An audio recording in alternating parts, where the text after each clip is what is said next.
ஆண்டவரும் இரட்சகருமான இயேசு கிறிஸ்துவின் ஈடு இணையற்ற நாமத்தில் அன்றன்றுள்ள அப்பம் வாசகர்களுக்கு எங்கள் அன்பின் வாழ்த்துக்கள்.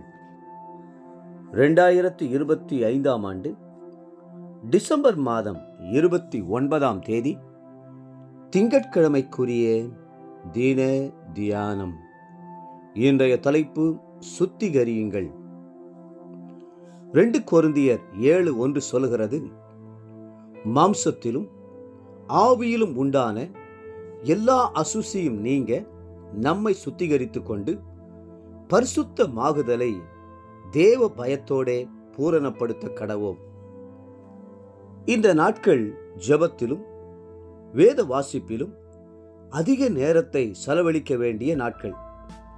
அப்படி செலவிடுவோமானால் சந்தோஷத்துடனும் உற்சாகத்துடனும் புத்தாண்டில பிரவேசிக்க அது வழிவகுக்கும். நம்மை கர்த்தர் அழைத்த அழைப்பு பரிசுத்தமாய் இருக்கிறது. பரிசுத்தத்திற்கே நம்மை அழைத்திருக்கிறார். 1 தெசலோனிக்கேயர் 4:7. அதே நேரம் உங்களை அழைத்த தேவனை நோக்கி பாருங்கள். பிதாவாகிய தேவன் பரிசுத்தர், குமாரனாகிய தேவனும் பரிசுத்தர், பரிசுத்த ஆவியானவரும் பரிசுத்தராய் இருக்கிறார். அவர் பரிசுத்தராய் இருக்கிறது மட்டுமல்ல, உங்களையும் பரிசுத்தமாக்குகிற தேவன். அவருடைய நாமம் யெகோவா மெக்காதிஸ் என்பதாகும். யெகோவா மெக்காதிஸ் என்றால் பரிசுத்தப்படுத்துகிற தேவன் என்று அர்த்தம். அந்த தேவனாகிய கர்த்தர் சொன்னார், நான் உங்கள் தேவனாய் இருக்கும்படி உங்களை எகிப்து தேசத்திலிருந்து வரப்பண்ணின கர்த்தர் நான் பரிசுத்தர், ஆகையால் நீங்களும் பரிசுத்தராய் இருப்பீர்களாக. லேவியராகமம் 11:45.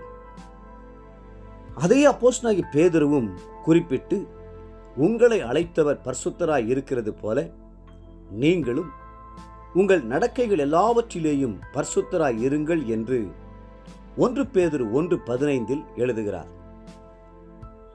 லேவியராகமம் 11:45, லேவியராகமம் 19:2, லேவியராகமம் 20:7 ஆகிய வசனங்களில் பரிசுத்தமாய் இருப்பதன் அவசியத்தை கர்த்தர் திரும்ப திரும்ப சொல்லுகிறதை காணலாம். பரிசுத்தமாய் இருக்கிற தேவனுக்கு ஒரு பரிசுத்த கூட்டம் தேவை. அவர்கள் மூலமாய் ஏறெடுக்கப்படுகிற பரிசுத்த ஆராதனை தேவை.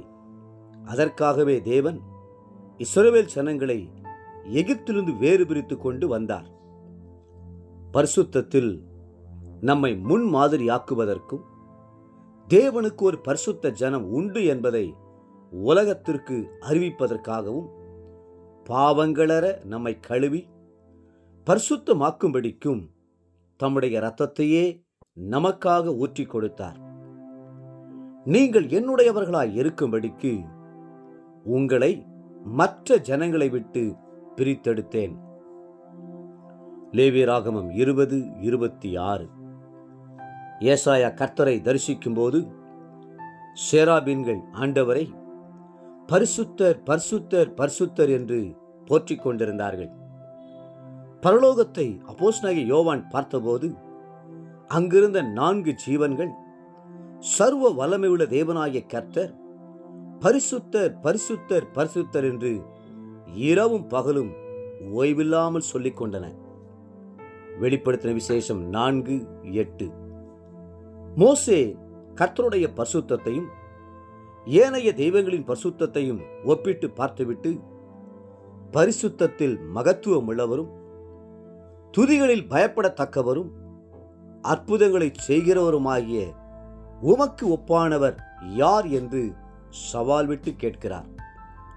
யாத்ராகமம் 15:11.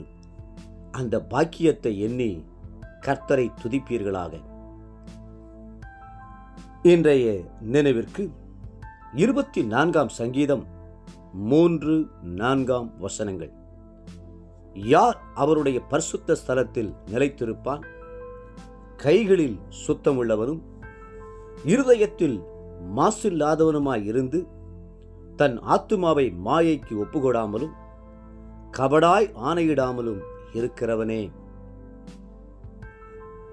இன்றைய வேத வாசிப்பு காலை சகரியா 9, 10, 11 மற்றும் 12 அதிகாரங்கள்.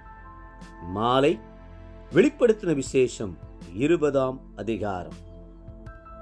அன்புக்குரிய அன்பனுள்ளப்பம் வாசகர்களே, மீண்டும் உங்களை வாழ்த்துகிறோம். உங்களை சுத்திகரித்துக் கொள்ளுங்கள். கர்த்தர் தாமே உங்களை ஆசீர்வதித்து மென்மேலும் உயர்த்துவாராக. ஆமென்.